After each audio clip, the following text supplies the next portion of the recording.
On the morning of 14 जुलाई 1789, 14 जुलाई 1789 की सुबह France के एक शहर पेरिस में आतंक का माहौल था। हुआ ये कि किसी ने अपनी तरफ से बनाकर एक अफवाह जनता में फैला दी कि फ्रांस का राजा फ्रांस की जनता पर गोलियां चलवाने का आदेश देने वाला है और वह अपने सैनिकों से जनता को मरवाना चाहता है। दोस्तों, यह खबर पेट्रोल में लगी हुई आग की तरह पूरे के पूरे फ्रांस में फैल गई। इस खबर को लेकर जनता में डर का माहौल बना हुआ था। लोगों ने सोचा कि यार ऐसे मरने से अच्छा है कि कुछ करके मरा जाए। इसलिए फ्रांस के लोगों ने एक जन सेना बनाने का निर्णय लिया, जिसमें लगभग 7,000 व्यक्ति और महिलाएं टाउन हॉल के सामने इकट्ठे हो गए और सभी लोग आपस में डिस्कस करने लगे कि अगर हमें राजा के अगेंस्ट खड़े होकर विद्रोह करना है तो उसके लिए हमें हथियारों की जरूरत पड़ेगी। तो कुछ लोगों ने कहा क्यों ना सरकारी भवनों में रखे हुए हथियारों को जबरदस्ती लूट लेते हैं, और लोगों ने यही किया। सबसे पहले उन्होंने कई लोगों की तादाद में मिलकर बास्तील किले की जेल को तोड़ दिया, जिसमें उन्हें भारी मात्रा में गोला बारूद मिलने की संभावना थी। बास्तील जेल का जो कमांडर था वो हथियारों की इस लड़ाई में मारा गया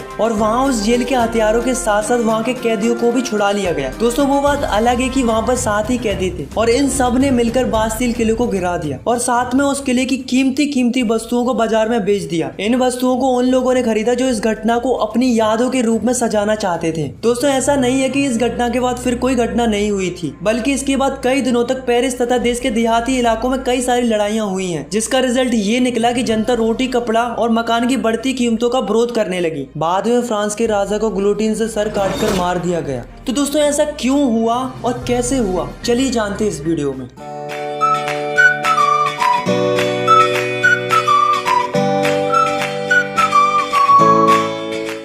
तो दोस्तों, इसे जानने के लिए हमें जाना पड़ेगा 18वीं सदी में। तो दोस्तों, चलते हैं France society during the late 18th century.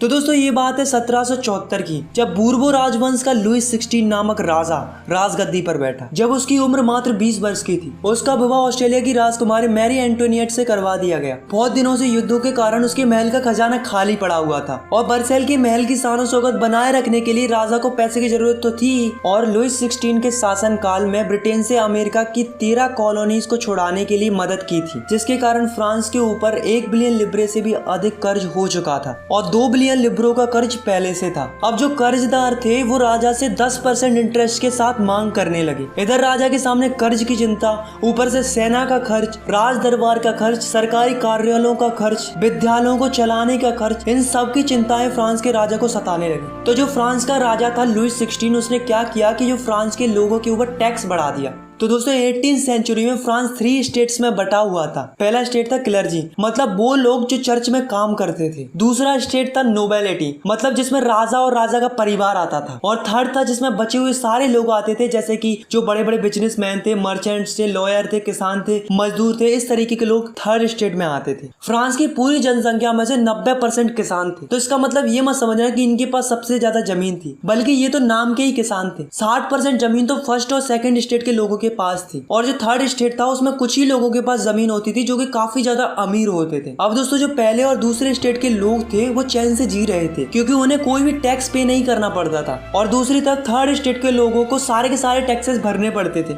जैसे कि जो टैक्स किसानों के द्वारा चर्च में जाता था उसे हम टिथ कहते थे। ये टैक्स फसल का 10वां हिस्सा होता था और इसे धार्मिक टैक्स भी कहा जाता था। और तो और दोस्तों, राजा ने रोजाना उपयोग में आने वाली सामग्री पर भी टैक्स स्टार्ट कर दिया था, जैसे कि तंबाकू, नमक। तो दोस्तों, इस प्रकार राजा ने महल के सारे खर्च जनता के ऊपर डाल दिए थे और राजा उनसे जबरदस्ती टैक्स वसूलने लगा। और उसे भरते कौन थे? मात्र थर्ड स्टेट के लोग। तो दोस्तों, 1715 में फ्रांस की पॉपुलेशन थी 2.3 करोड़ और 1789 में फ्रांस की पॉपुलेशन बढ़कर हो गई 2.8 करोड़। तो आप देख सकते हो कि जो फ्रांस की पॉपुलेशन थी वो कंटिन्यूअसली बढ़ती जा रही थी। अब आप खुद ही सोचो, अगर पॉपुलेशन बढ़ेगी तो उनकी डिमांड भी बढ़ेगी, क्योंकि फसल की पैदावार तो उतनी ही थी, मगर पॉपुलेशन के बढ़ते लोगों को ज्यादा फूड की रिक्वायरमेंट थी। इसलिए फ्रांस के लोग भूखे मरने लगे, उन्हें खाने के लिए स्ट्रगल करना पड़ता था। इसके चलते पूरे फ्रांस में महंगाई बढ़ गई, गरीब और गरीब होते गए और अमीर होते गए। ऐसा नहीं है दोस्तों कि लोगों ने इसका विरोध नहीं किया, बल्कि विरोध किया था, बल्कि काफी बड़ा रिवोल्ट किया था, पर वो उतना इफेक्टिव साबित नहीं हुआ, क्योंकि लोगों के पास तब ना पैसा था और ना ही लोगों के पास एजुकेशन थी। ऐसे में उनकी बात सुनने वाला कोई नहीं था। अब जैसे जैसे समय निकलता जा रहा था, लोगों की इनकम बढ़ती जा रही थी, लोग एजुकेट होते जा रहे थे, उन्हें नए नए आइडियाज आने लगे लगे, तब लोगों को रियलाइज होने लगा कि हमारे साथ तो ये गलत हो रहा है। अब जो एजुकेटेड लोग थे उनका मानना ये था कि लोगों को अधिकार उनके जन्म से नहीं बल्कि उनकी समाज में क्या योग्यता है इस आधार पर मिलने चाहिए। ऐसे ही जॉन लॉकी और जॉन जाक रूसो नाम के दो फिलोसोफर थे। इनका भी यही मानना ये था कि एक ऐसी सोसाइटी होनी चाहिए जहाँ पर सबको फ्रीडम हो और सारे के सारे कानून सबके लिए बराबर होने चाहिए और गवर्नमेंट ऐसी होनी चाहिए जो जनता की बात सुने। इसके ऊपर जॉन लॉकी ने अपनी किताब टू ट्रीटाइज ऑफ गवर्नमेंट में भी मोनार्ची गवर्नमेंट का जम के विरोध किया था। अब दोस्तों टैक्स तो पहले से ही बढ़ा हुआ था, ऊपर से महंगाई भी इतनी बढ़ गई थी कि लोगों को खाना भी नसीब नहीं हो रहा था। फिर क्या था दोस्तों,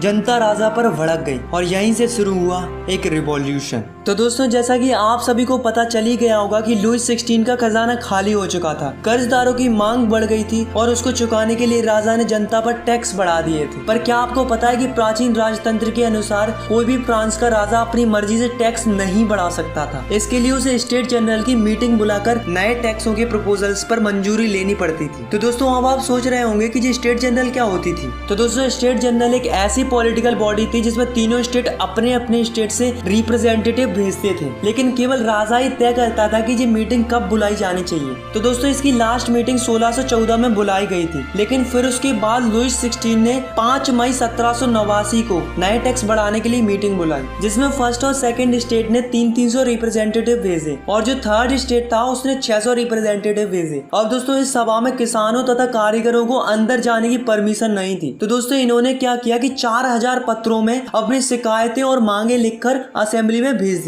लेकिन दोस्तों असेंबली के अकॉर्डिंग हर एक स्टेट को केवल एक एक वोट डालने का ही अधिकार था। पर अब की बार क्या हुआ कि जो थर्ड स्टेट के लोग थे उन्हें ये मंजूर नहीं था, क्योंकि वो चाहते थे कि पूरी की पूरी असेंबली वोटिंग करे, केवल 3 ही वोट पर फैसला नहीं दिया जाना चाहिए। लेकिन जो लुई 16 था उसे ये प्रस्ताव स्वीकार नहीं था। राजा ने इस थर्ड स्टेट के प्रपोजल को नहीं माना, जिसके कारण क्या हुआ कि जो थर्ड स्टेट के लोग थे वो निराश होकर असेंबली के बाहर चले गए और यही सभी लोग 20 जून को वर्साई के इंडोर टेनिस कोर्ट में जमा हुए। इन सब लोगों ने मिलकर एक डिसीजन लिया कि जब तक हम एक ऐसा कॉन्स्टिट्यूशन नहीं बना लेते जिसमें राजा के पास कम पावर हो, तब तक हम सब लोग मिलकर स्ट्रगल करते रहेंगे और राजा के खिलाफ लड़ते रहेंगे। उन्होंने अपने आप को एक नेशनल असेंबली घोषित कर लिया था। दोस्तों उस असेंबली के 2 लीडर बनाए गए, पहला था मिराबियू और दूसरा था एबेशियस। इन दोनों ने असेंबली को लीड किया। दूसरी तरफ फ्रांस में कड़ाके की ठंड पड़ रही थी, जिसके कारण क्या हुआ कि फ्रांस की जो अधिकतम फसल थी वो मारी गई। लोगों में भुखमरी इतनी बढ़ गई थी कि औरतों ने जबरदस्ती खाने पीने की चीजों को दुकानदारों से छीन लिया। यह देखकर राजा ने सेना को आदेश दे दिया कि तुम शहर में प्रवेश करो। जैसे ही सेना ने शहर में प्रवेश किया तो लोगों में हड़कंप मच गया। फिर क्या था दोस्तों, लोगों की भीड़ ने 14 जुलाई को बास्तील के किले पर धावा बोल दिया, क्योंकि गांव-गांव में अफवाह फैल रही थी कि राजा ने किसानों की फसलें बर्बाद करने के लिए बाहर से कुछ लोगों को बुलाया है। अब टैक्सों की आग तो पहले से लगी हुई थी, अब लगी हुई आग पर राजा की अफवाह ने पेट्रोल का काम और कर दिया, जिससे किसानों ने गाँव के सरकारी अन्य भंडारों को लूट लिया और साथ में टैक्सों से संबंधित डॉक्यूमेंट्सों को भी जला दिया। आखिर में विरोधी प्रजा की ताकत का अंदाजा लगाकर राजा ने नेशनल असेंबली को मान्यता दे दी। तो दोस्तों आपको तो पता है कि जो नेशनल असेंबली थी वो क्या चाहती थी कि राजा की पावर लिमिटेड कर दी जाए। तो फाइनली 4 अगस्त 1789 की रात को नेशनल असेंबली ने एक ऑर्डर पास किया, जिसमें फर्स्ट स्टेट के लोगों से कहा गया कि आप चर्च के नाम पर जो जमीन लिए हुए हैं उसे वापस कर दें और जो चर्च में फसल का 10वां हिस्सा टैक्स के रूप में दिया जाता था, यानी कि धार्मिक टैक्स टिथ को बंद कर दिया जाए। जिससे क्या हुआ कि गवर्नमेंट को 2 बिलियन लिब्रो का फायदा हुआ। अब धीरे धीरे नेशनल असेंबली ने 1791 में एक नया कॉन्स्टिट्यूशन तैयार कर लिया, जिसमें राजा की पावरों को लिमिटेड कर दिया था और साथ में गवर्नमेंट को 3 हिस्सों में बांट दिया।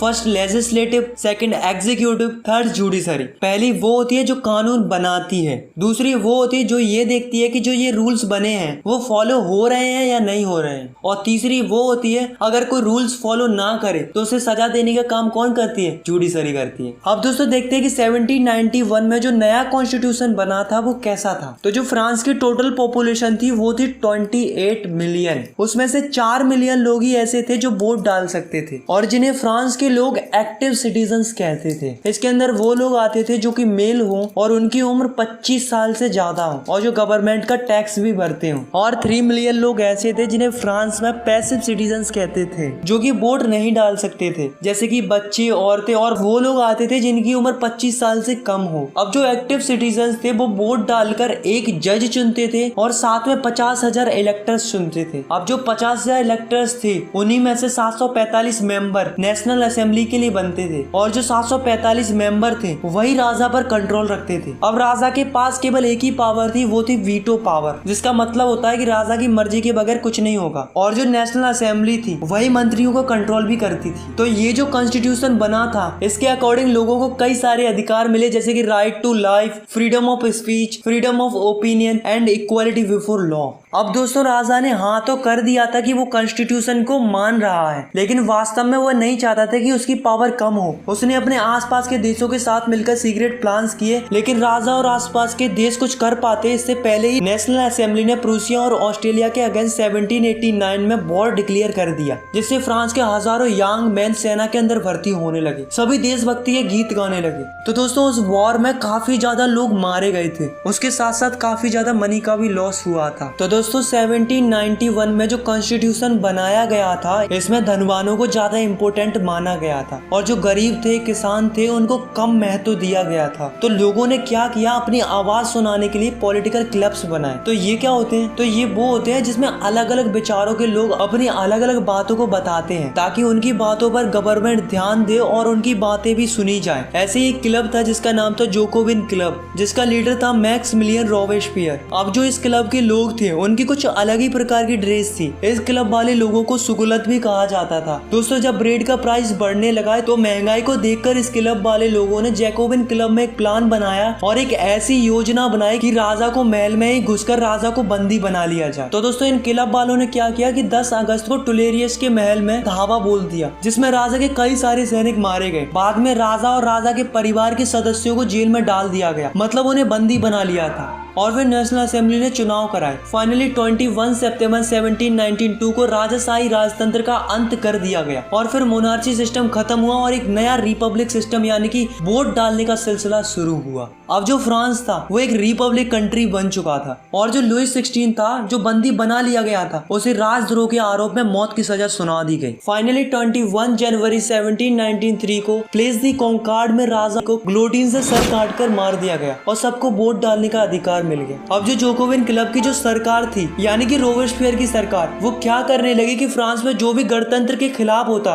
चाहे वह उसकी स्वयं की पार्टी का ही क्यों ना हो, उसे जेल में डालकर मुकदमा चलाया जाता था और दोषी पाए जाने पर गुलोटिन पर चढ़ाकर उसका सर कलम कर दिया जाता था। पर जो जैकोबिन क्लब था उसने कम काबिल तारीफ किया था, वो थी एबोलिशन ऑफ स्लेवरी। तो ये स्लेवरी क्या थी, तो दोस्तों फ्रांस की जो कॉलोनी थी कैरिबियन में, Martinique, Guadeloupe and San Domingo, तो यहाँ से क्या होता कि कई सारी चीजें इंपोर्ट होकर फ्रांस के अंदर आती थी, जैसे कि तंबाकू, इंडिगो, शुगर, कॉफी। तो इस तरीके की चीजें यहाँ से फ्रांस के अंदर आती थी। पर प्रॉब्लम क्या थी कि इन चीजों को बनाने के लिए वहां पर कई सारी लेबर्स की जरूरत पड़ती थी और यहाँ से काम करने के लिए वहां जाने के लिए कोई तैयारी नहीं था। तो इसके लिए जो फ्रांस के ट्रेडर्स होते थे वो क्या करते थे, पहले तो ट्रेडर्स फ्रांस से निकलते थे और अफ्रीकन कोस्ट तक जाते थे और फिर वहां से लोगों को खरीदा जाता था और उन्हें हाथों में हथकड़ियां डालकर अटलांटिक महासागर से होकर करेबियाई देशों तक ले जाया जाता था। वहां पर उनसे जबरदस्ती काम कराया जाता था। फिर वहां से इंडिगो, तंबाकू, शुगर, कॉफी ये सब वापस फ्रांस में लाया जाता था। अब दोस्तों नेशनल असेंबली में ये बात तय हुई थी कि दास प्रथा को खत्म कर दिया जाए, पर यह नहीं हुआ।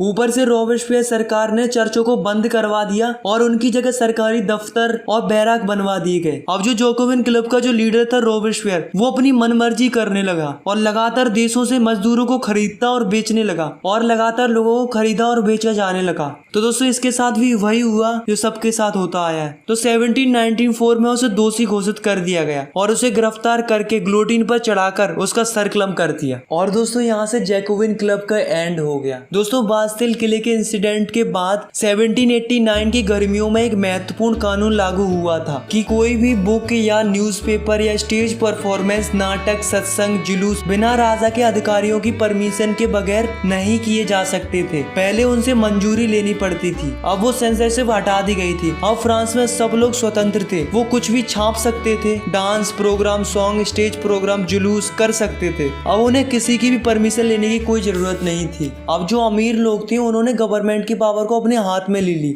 फिर उसके बाद एक नया कॉन्स्टिट्यूशन बना, फिर उसके अनुसार जिसके पास ज्यादा पैसा होगा वही वोट कर सकता था। इस कॉन्स्टिट्यूशन के अकॉर्डिंग 2 लेजिस्लेटिव काउंसिल बनाई गई। इन दोनों काउंसिल का काम था कि 5 मेंबर की बॉडी बनाना, यानी कि एक दूसरे में तकरार होने लगी, जिसका फायदा नेपोलियन बोनापार्ट ने उठाया। 1804 में फ्रांस का एक नया राजा बना जिसका नाम था नेपोलियन बोनापार्ट। नेपोलियन ने पहले तो यूरोप के लिए बहुत कुछ किया तो लोगों को लगा अच्छा है, लेकिन बाद में पता चला कि नेपोलियन तो बहुत ही क्रूअल किंग था। फाइनली 1815 में वाटरलू की लड़ाई में नेपोलियन हार गया। तो दोस्तों आपकी क्लास 9th में इतना ही है। अगर आपको ये वीडियो पसंद आई तो यार वीडियो को लाइक करो, चैनल को सब्सक्राइब करो और भी क्लास 9th की वीडियोस आगे देखने के लिए। अगर आपको कुछ भी डाउट है या फिर कुछ भी पूछना है तो आप मुझे नीचे कमेंट कर सकते हो, मैं आपके कमेंट का रिप्लाई देने की पूरी कोशिश करूंगा। Thanks for watching, take care, bye bye.